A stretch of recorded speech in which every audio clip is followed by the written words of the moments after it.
আসসালামু আলাইকুম ভিউয়ার্সরা, কি অবস্থা? সবার কেমন আছেন? আশা করি সবাই অনেক ভালো আছেন। দেখুন, অসাধারণ একটা দৃশ্য, গ্রামগঞ্জের মাছ ধরা, পুকুর থেকে মাছ ধরতেছে সেই অসাধারণ দৃশ্যটা কিন্তু।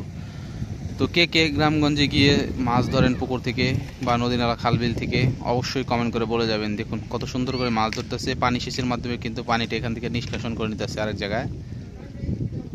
দেখুন হাত দিয়ে মাছ ধরতেছে। লাল জামা পরিধান করা লোকটা যে কি মাছ পেয়েছে আল্লাহ জানে।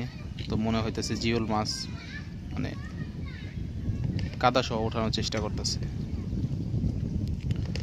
তিনজনে কিন্তু মাছ মারতেছিল, একজন কিন্তু উঠে গেল।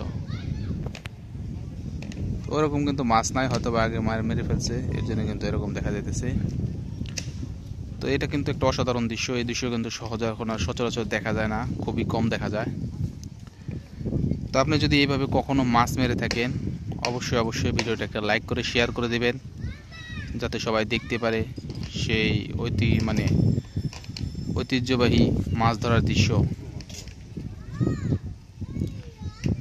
গুগু মাছ, খালের গুগু মাছ, মানে শাকারি মাছ বলে আর কি যাকে। এই মাছে কিন্তু বেশিরভাগ এখন পুকুরে পাওয়া যায়, তারাও কিন্তু পাইতেছে। তো ভিডিওটা বেশি বেশি লাইক কমেন্ট শেয়ার করে দিবেন, যাতে ভিডিওটা সবাই দেখতে পারে। সবাই ভালো থাকবেন, সুস্থ থাকবেন এবং সবাই আমার জন্য দোয়া করবেন। আল্লাহ হাফেজ।